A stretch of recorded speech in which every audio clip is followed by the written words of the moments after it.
We all want a whipped topping on our pumpkin pie or our whatever kind of pie or pudding. Have you read the ingredients in the Cool Whip or any of those whipped topping things? I mean, it's whipped oil.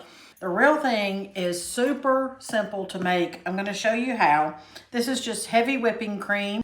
You're literally going to pour your heavy whipping cream into your bowl, however much you want to whip. I'm just going to do a little bit today just to show you. You don't have to measure anything.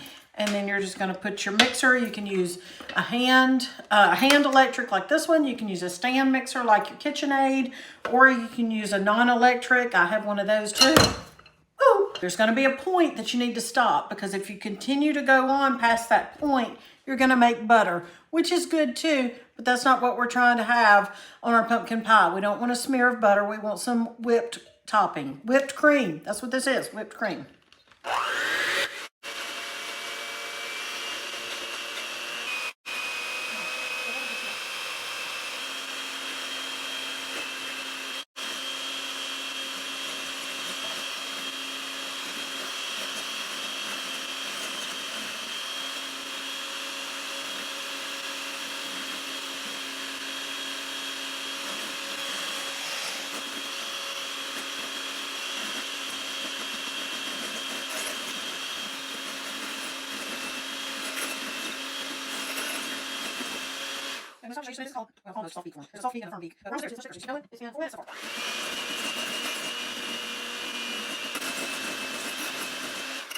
That was exactly 5 minutes that it took. Look.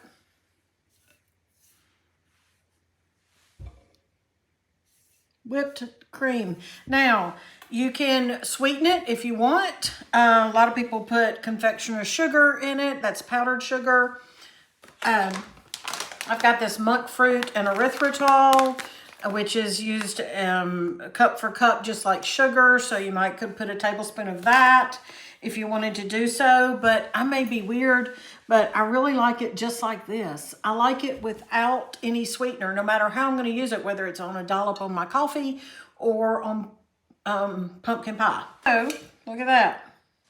Ta-da! Whipped cream. Ingredient, and that's cream.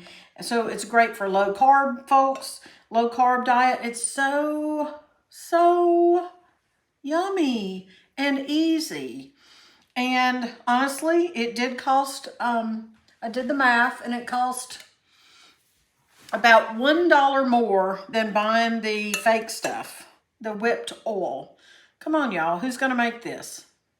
Let me know. Hello. I'm double dipping. It's my house.